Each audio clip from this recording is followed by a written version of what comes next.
Audio morning brief for the U.S. stock market. It is 7:53 a.m. Eastern Time, January 19th. I'm Rich Paz for Critical Point. Yesterday was a very interesting day, even more so when we consider the prior 2 days, because during the prior 2 days, there was mostly selling, aggressive selling. 86% of the volume was to the downside. So they were buying little, and yet Wall Streeters were commenting that there was decent buying by the close of those days, and there should have been more downward price action relative to that amount of selling.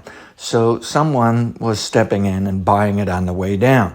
Then yesterday, the market went higher, but we actually wound up a little more than 50% of the volume on the downside, suggesting they were still selling, but the bears were wrong for selling. That someone was buying more aggressively. And as the day proceeded into the close, I think some of the bears backpedaled and decided maybe they ought to be buyers as well. Now, some people don't like the overall volume. They don't like the overall breadth. They don't like the overall money flow here. But it's looking like this week's setback was really just a stalling out and was really more of an opportunity to let some people take a few profits. Anybody was the nervous willy-nillys were able to move out, and someone was willing to say, I'll take your stock. So I think it was really what we call a reaccumulation phase, when the smart money was saying, we'll soak up this supply just like you use a sponge to soak up water. And to me, that's a bullish characteristic. In other words, I think the bulls are going to win. I think we've seen a level 3 bottom this week, even though it occurred 1 day earlier than normal or allowed. So that is a warning. Something might go wrong, that it was just a nice knee-jerk reaction higher yesterday, and that it'll have to set back some next week into more appropriate or proper level 3 bottom. But for the moment, the model likes some of the bullish news that was out there more than the bearish news that was out there on Wall Street. And it likes the behavior of the market and the momentum change and some of the flip and some of the very fast technicals and moving above certain price levels. And I noticed that the market perked up off the news of Apple that supposedly has fixed its potential ban of selling its watches, that it can move on to sales. And one of the big Wall Street banks came out and said there's lots of upside for Apple. This morning we have Spirit Airlines showing strong earnings and suggesting people are still flying.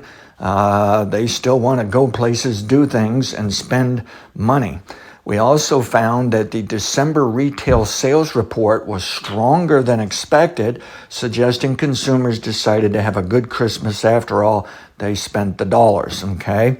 And they had it to spend, even though I realize that's always a sensitive issue with some analysts, because there's analysts always saying consumers are knocking out too many delinquent credit cards and they're maxed the credit cards and they're running out of savings. And yet we find these other measurements saying they got a lot of money. So, and I'm in the camp, they have a lot of money. All right. And then we're looking at other measurements showing various businesses and various types of people in our economy have a lot of money. And then there's a lot of money on the sidelines that can go in the stock market yet. Okay. So that December retail sales report was a long-term positive for the economy, but could have been a short-term negative of worrying over inflation, worrying over the Fed Reserve and their interest rates. But the market seemed to shrug that off quickly, a lot faster than in the past. So to me, there is a bit of an attitude to focus more on the long term right now and focus on that this is likely a bull market year, okay, that the stock market's going higher. It's just debatable how high, how fast, how slow, what are all the zigzags along the way. And there are some bulls who have backpedaled, thinking there's some problems now into March, some just thinking problems for the next couple of weeks. Bears, of course, are still looking for opportunities to bet on the downside, but their track record's looking horrible. They've lost a huge amount of money. And in my opinion, I got to stick with the idea this market's going higher into late February and early March, drop in March, and might drop quite a bit, and then it's going higher, and it's going to continue to zigzag throughout the year, but it's going higher for this year. So on a really short-term basis, even though I realize we could be early on this level 3 bottom, it might have just been a knee-jerk reaction yesterday and sets back. And by the way, the overnight market, the futures are higher, so that's causing the model to feel a little more confident, a little more bullish. But the problem is the model's showing we could have a gap today that could be a reason for him to sell. Now, yesterday they filled 2 gaps. We had a down gap and an up gap. They filled them both, got them out of the way, but it was interesting how long it took them to do it. They weren't sure what was the sequence. Which gap did they want to fill first? They weren't sure if the net result of filling those gaps was bullish or bearish. But by the end of the day, they filled it the way I thought they would. They got the upside gap out of the way, pulled it back, got the downside gap out of the way, then the upside gap, and then they put it up into the close. I think that was all bullish and constructive. So here's what I think is going to occur. I think the level 4 intra-week swing is up into Monday. So I think we got an up day. But this gap bothers me, and there is a lower probability forecast saying it could be up this morning and down by the close.